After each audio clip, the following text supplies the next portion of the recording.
सदवंदियाणं तिहुवणहिदमधुरविसदवकाणम् अन्तातीदगुणाणं नमो जिनाणं जिदभवाणं। कुंदकुंदाचार्य भगवान की जय। पंचास्तिकाय संग्रहामध्ये गाथा नंबर 75 चालू होती। खंदं सयलसमर्थं तत्सदु अद्धं भणन्ति देशोत्ति अद्धद्धं च पदेशो परमाणुचेव विभागी। काय सांगितलं इथं? पुद्गलाचे 4 प्रकार सांगायला लागले।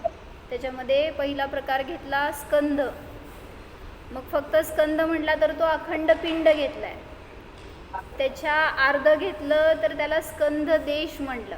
म्हणजे सगळे स्कंदाचेच प्रकार आहेत 3। तर त्याच्यामध्ये जो अखंड पिंड आहे त्याला स्कंद म्हटलं, त्याच्या अर्ध्या परमाणूंनी बनलेला आहे त्याला स्कंद देश म्हटलं, त्याच्यापेक्षा अर्धे आहेत त्याला स्कंद प्रदेश म्हटलं, आणि परमाणू असे पुद्गलाचे 4 विकल्प आहेत असं सांगतायत। मग इथं घेतलं गाथेमध्ये सयल समर्थम म्हणजे सकल समस्त रूपाने जे आहे ते पिंड म्हणजे स्कंद। तत्सदुअद्धम देशोत्ती त्याच्या अर्ध आहे त्याला स्कंद देश भणंती म्हणजे म्हणतात।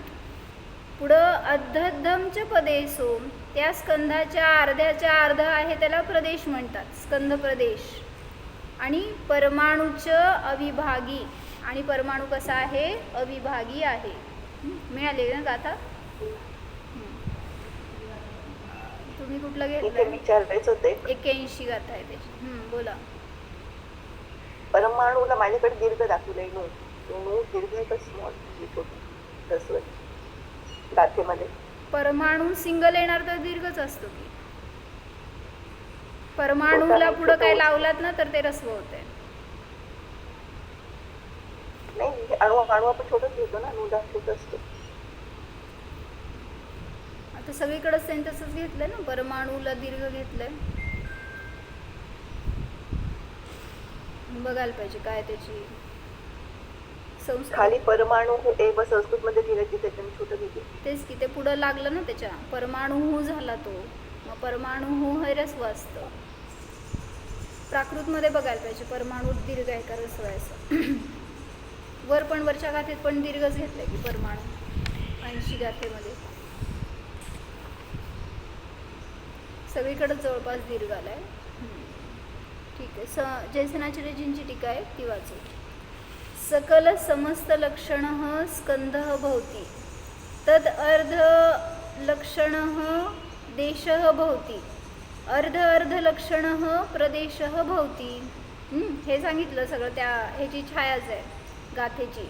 सकल समस्त लक्षण रूप जो आहे तो स्कंद आहे। मिळालं का तुमचं?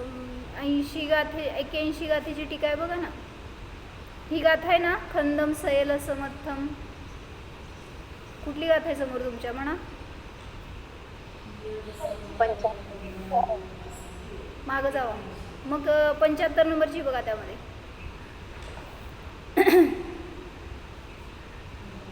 हां, त्याच्यामध्ये आहे काय सांगितलं पहिल्या ओळीचा अर्थ? सकल समस्त लक्षण रूप जे आहे ते स्कंद आहे।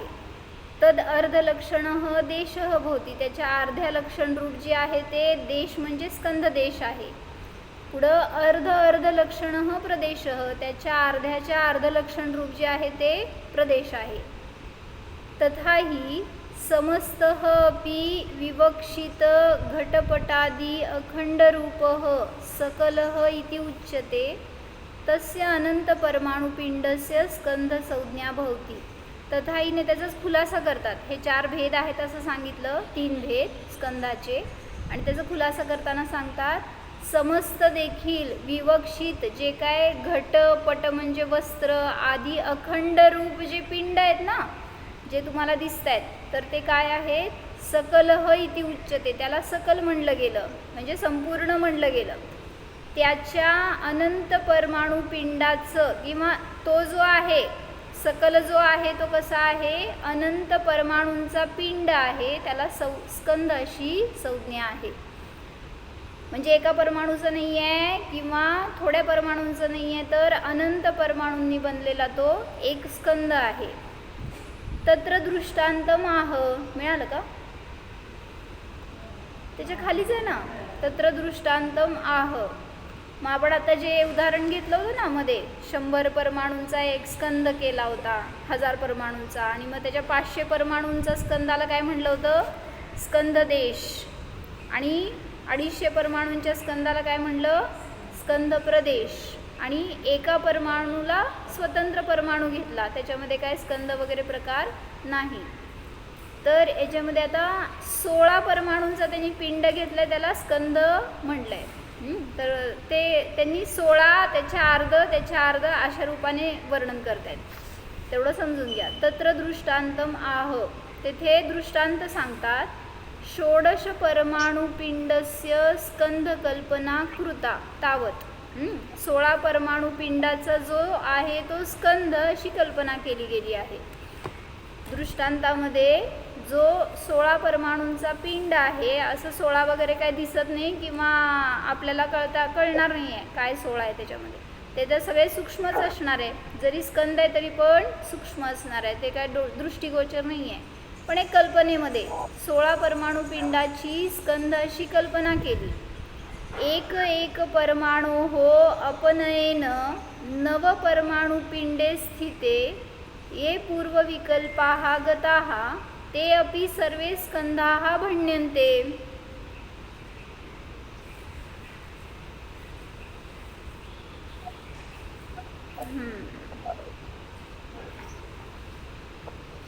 पाच मिनटं मी बोर्ड घेते, त्याशिवाय नाही कळायचं. एक लड्डू था तो 3 दिन आ गए, तो लड्डू को मतलब उसका भेद दिया और उसको फिर 3 भाग में कर दिया, ऐसा. हाँ बराबर. भाग में कर दिया. तो अभी क्या बताया मैंने, ये भेद हो गया ना, भेद में स्कंद से आधा स्कंद देश हो गया, इससे आधा स्कंद प्रदेश हो गया, और इसके नीचे जो एक वाला है वो परमाणु हो गया. हाँ, तो ये भेद से उत्पत्ति हो गई स्कंद की. परमाणु को छोड़ दो, ये 3 टाइप्स है वो स्कंद के हैं. तो ये यहाँ पे भेद से स्कंदों की उत्पत्ति हो गई. ऐसे ही संघात से 2 अणु मिलकर द्वेणुक त्रेणुक ऐसे अनंत परमाणुओं का पिंड जो होगा उसको संघात से स्कंद की उत्पत्ति बोलेंगे. और तीसरा टाइप बताया भेद संघात से उत्पत्ति. मतलब मैंने अभी बताया एक टेबल है या कुछ दगड़, काय म्हणायचं दगडाला, पत्थर. तो वो पत्थर ले लिया, उसको आप छन्नी से आधा करना है उसको, या आप ठोक रहे हो उसको, तो उसके टुकड़े हो गए. कैसे टुकड़े हो गए, हाँ, लेकिन उसमें संघात नहीं आएगा.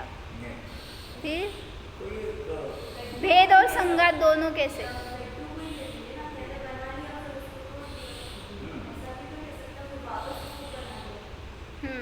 नहीं, एक ही समय में भेद संघात दोनों भी होना है, ऐसे बता रहे हैं ना. तुम्ही काय म्हटला दीपाली भाभी, एका लाडूचे 3 लाडू केलेले सांगितलं. आणि तिथे काल तुम्हाला मी म्हटलं तर शरीरावरचा मळ आहे तो चोळला की तो निघतो आणि एक दिवस संघ होतो, भेद करतो आपण, त्याला काढतो. शरीरातला मळ घासते, समजा अंगावर घासला आपण, तर तिथे तो निघाला, म्हणजे भेद करून काढला आणि संघात होतो त्याचा थोडासा गठ्ठा छोटासा स्पॉल असो, एक काढून बाहेर निघतो. त्या संघात पण झाला, भेद पण केला आणि त्याचं संघात पण केलं. मग असंच म्हणावं लागेल ते लाडूचं पण तसंच, की जे तुम्ही एक बनवला अखंड तो संघात झाला आणि त्याच्यामध्ये तोडला तर तो भेद झाला. म्हणजे संघात आणि वही उदाहरण दोनों में लगा सकते हैं. हाँ वही, पहले एक लड्डू था, उसके 2 टुकड़े कर दिए, तो वो संत प्रदेश बन गया. भेद, उसमें से जो एक टुकड़ा है उसमें जितना भी छोटा बड़ा है आधे में, उसको सबको स्कंद बोलेंगे पहले. वो उसके भेद बाद से हो गया ना, पहला आधा, एक भेद आधा जो है, भेद से हो गया ना, संग भेद संघात दोनों से कैसे वही उत्पत्ति? भेद का। और संगत का तो आपने बताया ना, बुद्धि ये है। तीन है, तीन टाइप्स है, भेद हाँ। से उत्पत्ति, संघात से उत्पत्ति और भेद संघात से, ऐसे तीन टाइप्स है उसके। अच्छा अच्छा। तो तीसरा टाइप में भेद कैसे? संघात से। हाँ, तो तीसरे टाइप में क्या उदाहरण? हाँ, हाँ। वैसे ही लगाना पड़ेगा, हाँ। मतलब ऐसे ही लगाने का, जो मिलकर एक लड्डू बनाया ना तो वो संघात से हो गया, और फिर आपने उसको कट कर दिया तो वो भेद हो गया, वो स्कंद की उत्पत्ति। एक चीज का हमने टुकड़े कर दिए, तो जो टुकड़ा है वो तो टुकड़ा भेद से बन गया है। अब दूसरा अगर दूसरे और कुछ हमने उसको चिपकाया तो वो तो भेद और संगत दोनों हो गए। पहले भेद से हो गया था, अब संगत हो गए, तो उससे भेद संगत से वो स्कंद बन गया, अलग बन गया है ना, बाहर से आगे कुछ मिल गया। बराबर है। तो भेद और संघात दोनों समझ में आ गया? हाँ बोलो। द्वेणुक त्रेणुक ये सब जो है वो संघात से उत्पत्ति हो गई। ऐसे अनंत पर्याय, अनंत पर्यंत जो स्कंद है उनको संघात से उत्पत्ति होती है, ऐसा जानना चाहिए। एवं भेद संघाताभ्याम अपि अनंताः भवन्ति, ऐसे भेद संघात दोनों से मिलकर भेद संघाताभ्याम अपि अनंताः भवन्ति, ऐसे ही भेद संघात से मिलकर भी अनंत परमाणुओं का स्कंद हो जाता है।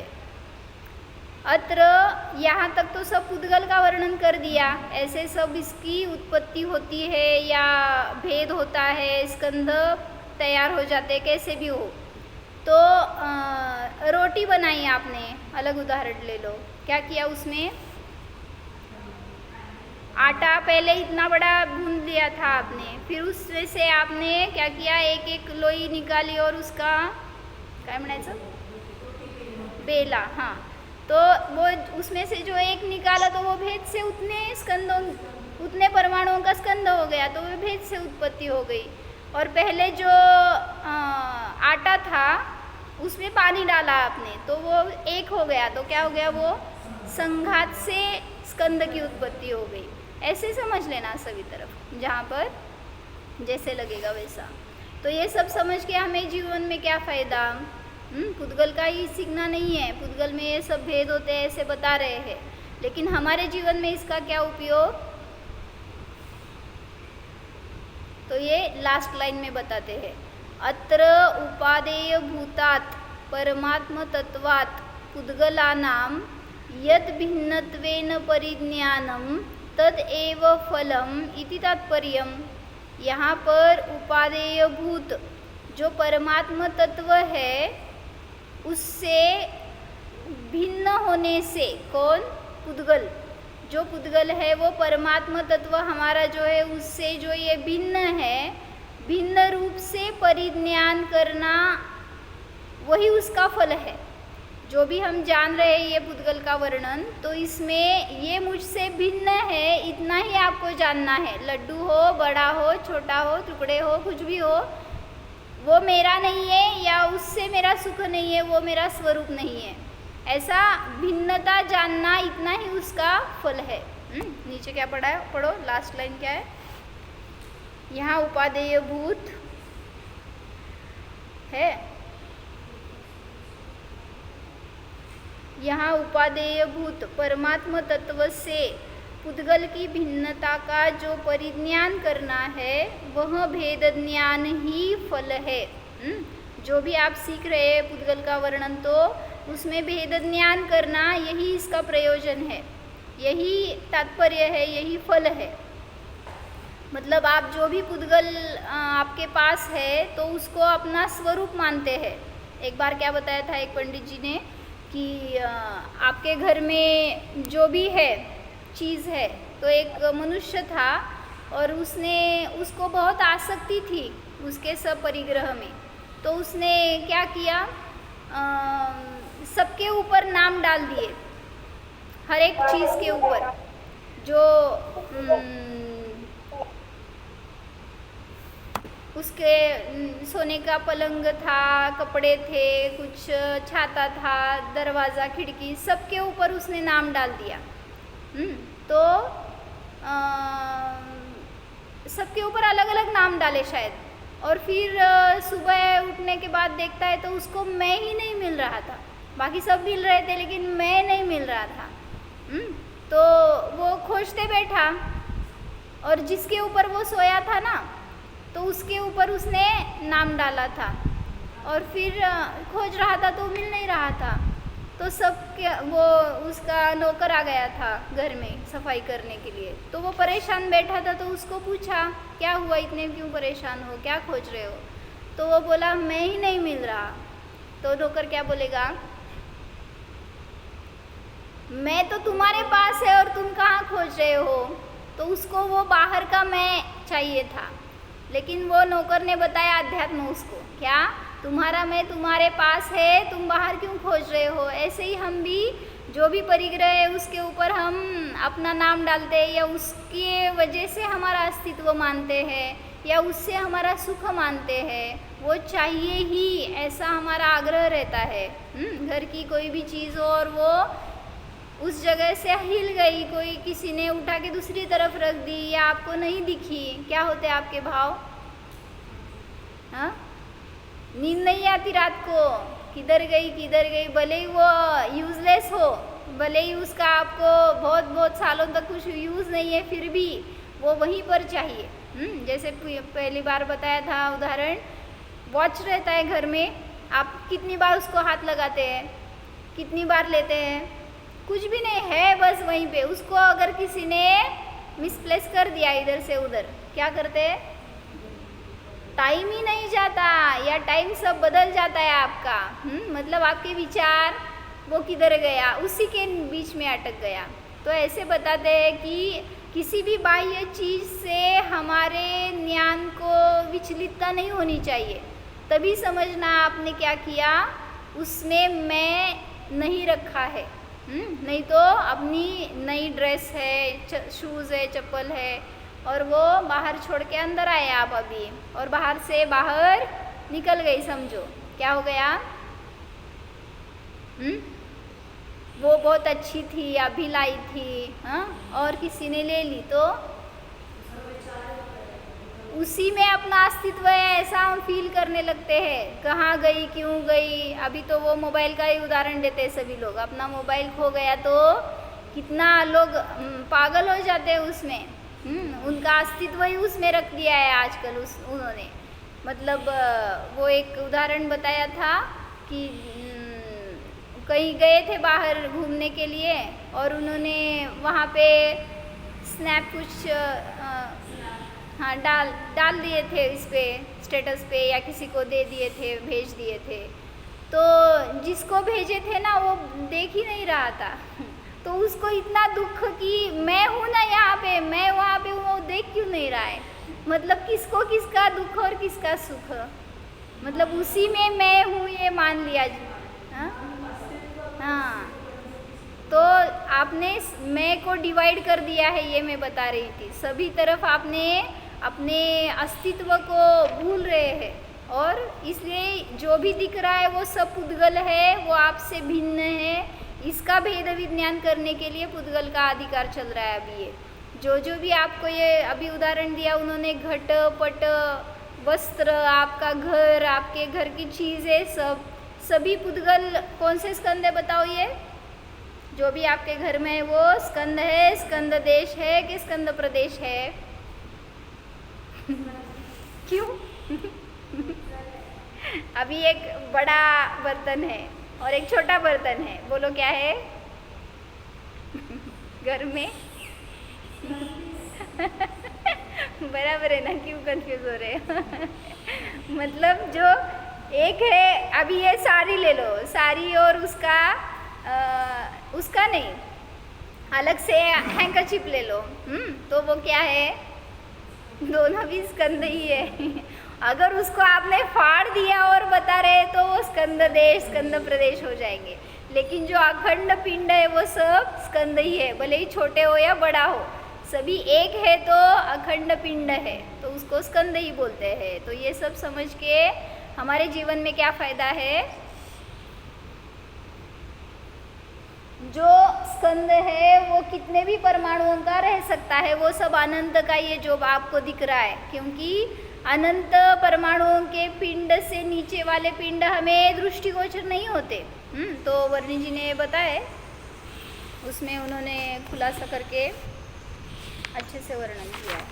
जो स्कंद होते हैं वो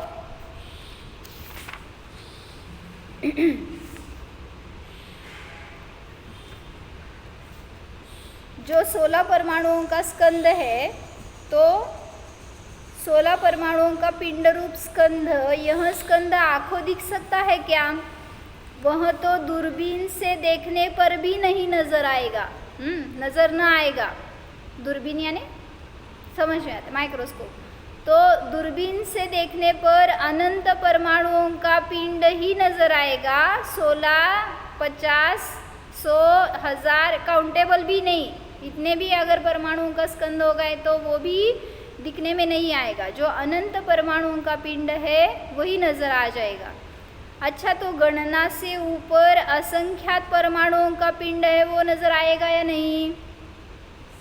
असंख्यात परमाणुओं का जो पिंड है, स्कंद है, वो नजर आएगा कि नहीं? नहीं आएगा, क्योंकि संख्यात से ऊपर असंख्यात, उससे ऊपर अनंत। तो जो अनंत परमाणुओं का पिंड है वही हमारे दृष्टि का विषय बन सकता है। हमारी नज़र में इतनी शक्ति नहीं है कि हम सूक्ष्म स्कंदों को देख सकते। यहाँ पर भी अभी कितने स्कंद हैं? अनंत परमाणुओं को, अनंत परमाणुओं का पिंड है। तो ये बता रहे हैं यहाँ पे। दृष्टांत में 16 परमाणुओं का पिंड लिया जाए, जल्दी हिसाब लगे इसलिए। तो 16 परमाणुओं का पिंड स्कंद कहलाया। एक एक परमाणु उसमें से खिरे, जब तक 9 परमाणुओं का पिंड रहे तब तक स्कंद है। 8 परमाणुओं का पिंड होने पर वे स्कंद देश हो जाते हैं। अब उसमें भी एक एक परमाणु जुदा हो, जब इसके 5 परमाणुओं का पिंड रहे तब तक वे सब विकल्प स्कंद देश कहलाते हैं। जब 4 परमाणुओं का पिंड हो जाए तो उसका नाम स्कंद प्रदेश है, बरोबर। 2 परमाणुओं के पिंड का नाम स्कंद प्रदेश ही है, क्योंकि ये इसके ऊपर आ गया ना। हाँ, जो भी आएगा तो वो उसमें ही गर्भित हो जाएंगे। तो इसलिए आपने लड्डू है वो आधा कर दिया था, तो आधा हो गया तो स्कंद देश हो गया, और आधे में से 2 परमाणु अलग कर दिए, वो क्या है? स्कंद देश ही है। 2 परमाणु सिर्फ निकाल दिए ना। तो यहाँ पर भी आए, 7 आए, 6 आए, कुछ भी हो, मतलब वो उसका आधा नहीं हुआ जब तक, तब तक वो स्कंद देश ही है। और जब आधा हो जाए तो स्कंद प्रदेश, उसमें से भी एक एक निकालते जाओ, जब तक परमाणु न रहेगा तब तक वो सब स्कंद प्रदेश ही है। 4 से 2 तक ये सब हो गए स्कंद प्रदेश, और एक वाला जो है वो परमाणु है। परमाणु अविभागी रहता है क्योंकि वो एक ही रह गया है, सिर्फ उसके बाद में उसका स्कंद खंड नहीं होगा उसमें। 2 अणुओं के पिंड तक स्कंद प्रदेश कहलाते हैं, पर परमाणु जो है वो अविभागी है, अविकारी है। तो ये समझ के जीवन में क्या उपयोग करना है? उन्होंने पैसे का एक उदाहरण देके बताया है, और इससे पहले एक लिया है, जो अविभागी हो वह एक सत कहलाता है। अभी ये परमाणु छोड़ो, स्कंद में जो अविभागी है यानी अभी अखंड है, ये वस्त्र ऐसे ले लो, तो वो एक सत है या एक पिंड है। ऐसे जैसे हम आप पुद्गल के उदाहरण के लिए परमाणु अविभागी सत है, और जीव तो एक अखंड है, वो तो सत है। सभी द्रव्यों का देख लिया था हमने परसों। हर एक द्रव्य जो है वो सत है, अखंड है, अविभागी है। सिर्फ पुद्गल का ये परमाणु ले लो, ये मत लेना। तो जीव भी अविभागी सत है, परमाणु अविभागी सत है। धर्म, अधर्म, आकाश और काल ये सभी एक कालाणु लिया तो वो भी सब अविभागी है, अखंड है। ऐसा न होगा कि इस जीव का आधा तो यहाँ रहे और आधा कहीं दूसरी जगह चला जाए। कहाँ पे रखे है आपका आधा जीव? घर में रखे है क्या? हाँ? तो आधा आधा जीव का ऐसे नहीं होता, नहीं तो शादी होने के बाद क्या बोलते हैं? एक जीव दो जान, नहीं एक शरीर दो जान के अलग हो, नहीं एक जान दो शरीर, हाँ ऐसे अलग, हाँ दो शरीर एक जान, ऐसे हो जाता है क्या? भेद होता है कि संगत होता है? जीव में ऐसा कुछ होता नहीं है, जीव में संगात नहीं है, सिर्फ परमाणु में हो रहा है। तो जीव आधा एक जगह है आधा एक जगह, ऐसे नहीं होगा। फिर आप अभी जाके आते हैं ना घर पे, घरी जाऊन आला का नाही सांगा, घरात कुठं काय ठेवलं दिसलं का नाही, मग जाऊन आला का नाही, मग सांगा झालं का नाही भेद तिथं, कैसे? अभी मैंने पूछा आपके रूम पे वो वस्तु कहाँ रखी है, तो आपको दिखाई आई अभी, आपका कोम कहाँ रखा है मैंने पूछा तो आपको दिखाई दे दिया ना अभी, तो वहाँ जाके आए कि नहीं? हाँ, तो वो वहाँ नहीं है, यही है, तो आपको जाके आने की भी जरूरत नहीं है। तो इसलिए जीव का आधा आधा नहीं होता है, जो भी है वो ज्ञान में यहीं पे है। समुद्घात अवस्था में आत्मा के प्रदेश शरीर का आधार न छोड़कर बाहर भी फैल जाते हैं। समुद्घात किसे कहते हैं पता है? शरीर में से आत्मा के प्रदेश बाहर निकलते हैं लेकिन शरीर को न छोड़ते हुए, वो भी किसी विशिष्ट प्रयोजन के लिए जाएंगे। समझो कोई मुनिराज है, उनको केवली भगवान के दर्शन करने हैं, तो वो केवली भगवान तो यहाँ पे नहीं है अभी, तो उनको बहुत तीव्र भाव हो गए दर्शन के, तो अभी यहाँ पे बैठे हुए वो ध्यान लगाकर केवली भगवान का स्मरण कर रहे हैं, तो उनके शरीर में से वो पुतला निकलेगा बाहर, जो समझो आहारक शरीर है तो मस्तक में से बाहर निकलेगा और जहाँ पर केवली है ना वहाँ तक वो स्प्रेड होगा, स्पेंड क्या बोलते हैं, स्ट्रेच होगा, तो वहाँ तक स्पर्श करके आ गया तो बस उनका दर्शन हो गया। यहाँ से हाँ, तो ये वैसे बताए ना, रबर बैंड रहता है तो एक छोर उसका स्थिर है और दूसरा आपने खींचा है, तो जैसे ये बनेगा ना वैसे ही समुद्घात में हर कोई भी समुद्घात हो, शरीर को न छोड़ते हुए आत्मा के प्रदेश बाहर जाते हैं, अपना काम करके फिर वापस आते हैं। तो यहाँ पर ही है आत्मा के प्रदेश, लेकिन काम करने के लिए बाहर जाके आ गए, तो जैसे उनको शिखर जी की वंदना करनी होगी किसी मुनि को, तो यहाँ पर बैठ के या अभी चातुर्मास चल रहा है तो वो जा नहीं सकेंगे, उनको संयम में बाधा आएगी, तो इस वजह से तीव्र भावना हो गई तो यहीं से दर्शन कर सकते हैं। और वैसे वो पुतला निकलेगा, वहाँ पर जाकर सिर्फ टच करेगा तो भी उनके दर्शन हो गए, शंका होगी तो उसका समाधान हो जाएगा, केवली भगवान के पाद मूल में उनका भी दर्शन हो जाएगा। ऐसे सब कार्य यहीं से कर सकते हैं। तो ये बता रहे हैं कि समुद्घात की अवस्था में जो आत्मा के प्रदेश बाहर निकले, फैल गए, तो उसमें कितने भेद हो गए? कौन कौन से भेद? नहीं होंगे, क्योंकि वो अखंड है, एक ही है। लेकिन शरीर से बाहर, हाँ, समुद्घात अवस्था में आत्मा के प्रदेश शरीर का आधार न छोड़कर बाहर भी फैल जाते हैं, लेकिन शरीर से लेकर बाहर जहाँ तक भी फैला है तहाँ तक वे सब द्रव्य एक अखंड रहा करते हैं। अभी वो परसों मैंने उदाहरण दिया था, वो बता रहे, छिपकली है और वो लड़ रहे हैं, उनके लड़ाई में क्या हो गया, उसकी पूंछ टूट गई।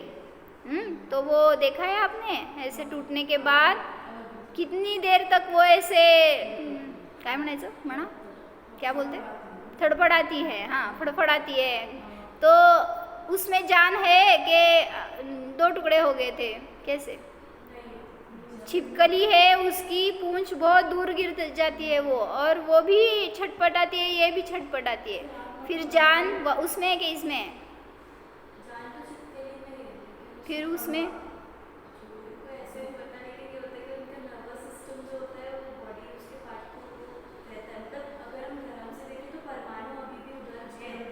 परमाणु कैसे? परमाणु पूरा अलग हो गया, जीव है वहाँ पे, जो अभी स्ट्रेच मैंने बताया ना, नहीं, इनके पूछने का मतलब ये है कि छिपकली का शरीर है, उसमें जीव है, जीव के पदार्थ सब शरीर में फैले हुए हैं।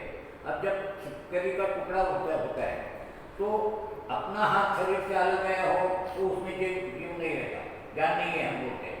लेकिन छिपकली के जब कुछ टूट कर बाहर जाती है फिर भी वो छटपटती है, तो फिर उसमें जान है या नहीं, उसमें जीव है या नहीं? तो जब तक वो उसके आत्म प्रदेश खींच नहीं लेती वो छिपकली, तब तक वो उसमें तड़फड़ाहट दिखती है, वो फड़फड़ाती है। और एक बार वो आत्म प्रदेश उसने खींच लिए तो वो निर्जीव हो जाती है। तो उसके ऊपर जब संकट आता है ना, तब वो अपनी पूंछ छोड़ती है। तो इस वजह से भय के कारण वो टूट तो गई, लेकिन अभी आत्म प्रदेश उसमें ही है और वो आ सकते हैं, अभी आ रहे हैं। इसका ये मतलब ये हुआ कि उसमें भी आत्म प्रदेश है और इसमें भी आत्म प्रदेश है, और बीच में जो हमको अखंड है, वो अखंड है। भी आत्म प्रदेश है। हाँ, अखंड है। जीव के प्रदेश अखंड है। भेद हुआ ना, शरीर का भेद हुआ, लेकिन अभी जान है ना उसमें, जीव का भेद नहीं। जीव का आत्मा बोलो वैसे। हाँ वैसे, मतलब अभी उसमें है, उस पूंछ में आत्म प्रदेश, और जब वो पूरा खींच लेंगी तब वो निर्जीव हो जाएगा। फिर क्यों नहीं हिलती वो अभी? तो उसमें नहीं रहे आत्म प्रदेश। जब तक रहते हैं ना, बहुत थोड़ा कुछ सेकंड के लिए ही, ऐसे जब तक वो अंदर ले लेगी तब तक वो स्थिर हो जाएगी पूंछ। तो मैं क्या बोल रही थी अभी? नहीं, कुछ तो अच्छा याद आया था अभी मुझे बोलने के लिए। हाँ, वो आपने सुना है इतिहास में एक उदाहरण आया था, कोण होतो? तलवारीने खेळत असतो आणि त्याचा हात तोडला आणि तरी पण तो हात चालू होता. काय होतो? नाही, मुंडकं तोडलं. हाँ हाँ हाँ, तानाजी था ना, तानाजी था ना वो, मालुसरे. मग कोण हो? हाँ, बाजी. ते पिक्चर मध्ये दाखवले हो.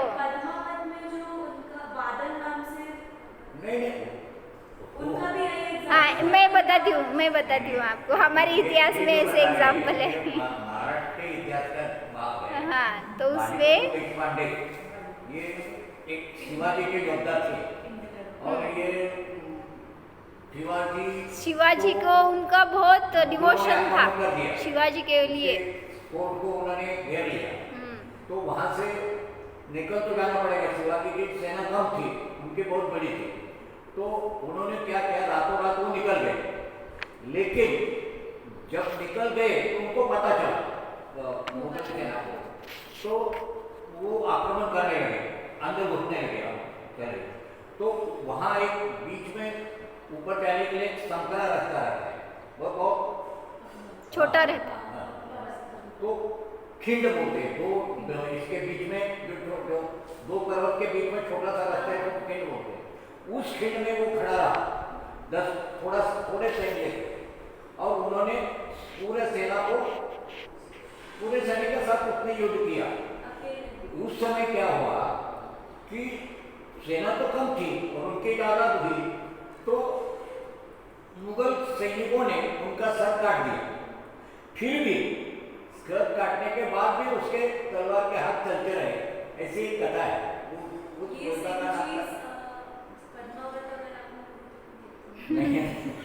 नहीं, मैंने सुना है उसमें ऐसे कुछ दिखाए करके।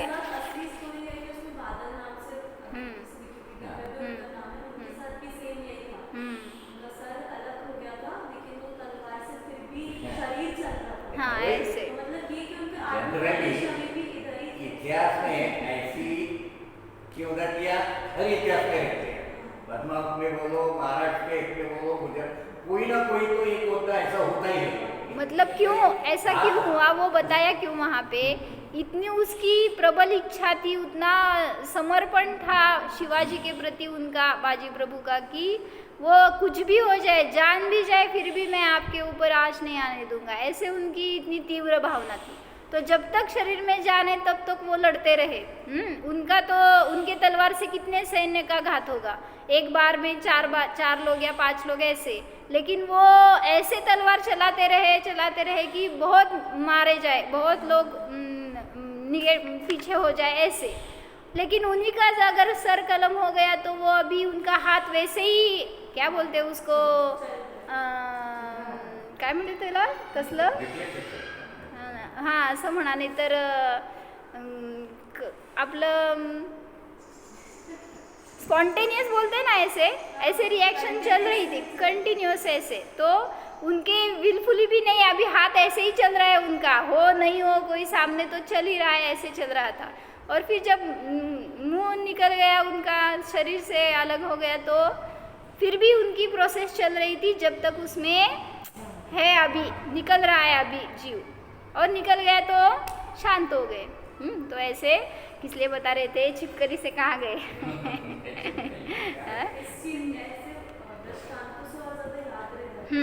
तो ऐसे इसलिए बताया कि शरीर टूट भी जाए लेकिन जब तक आत्म प्रदेश है तब तक वो जीवंत ही है बोला जाएगा, और जब वो भी छूट जाएगा तो फिर आत्मा निकल गया ऐसे बोलेंगे। वैसे ही यहाँ पे छिपकली का उदाहरण दिया है। कुछ प्रदेश तो छिपकली के पूंछ में अभी रह गए थे, इसलिए जब तक वो शरीर से, उस शरीर से लेकर पूंछ तक बराबर यह आत्मा के प्रदेश है, यह अविभागी है, इसका दूसरा विभाग नहीं होता। जिसके दो विभाग हो जाए वह एक पदार्थ नहीं है। तो छिपकली और उसकी पूंछ एक है कि दो है?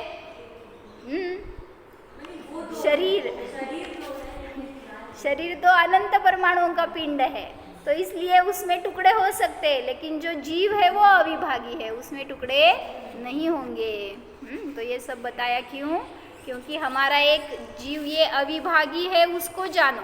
आप सब जिसमें भेद होता है, खंड होता है, उसके पीछे लग पड़े हुए हो और उसमें अपना अस्तित्व मान रहे हो, तो ऐसा नहीं है। जो कुछ भी है वो हमारे अंदर अखंड है।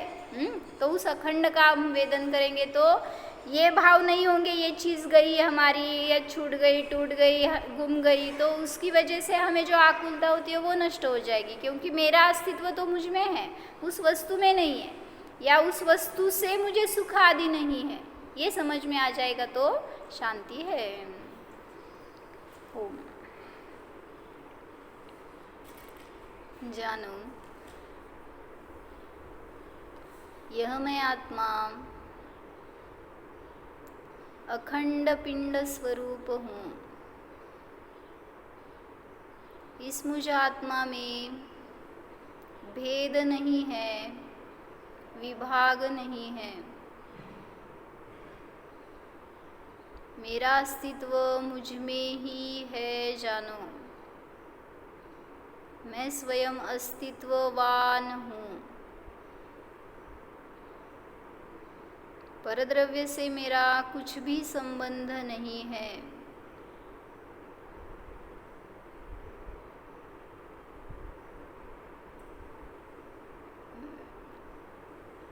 मैं शरीर नहीं हूँ, शरीर मेरा नहीं है। मैं तो जीव हूँ जानो। मैं स्त्री नहीं, मैं जीव हूँ। मैं मनुष्य नहीं, मैं जीव हूँ।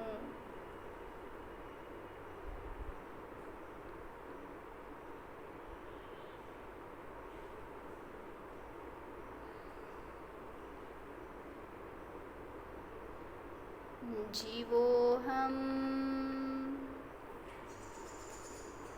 ओम।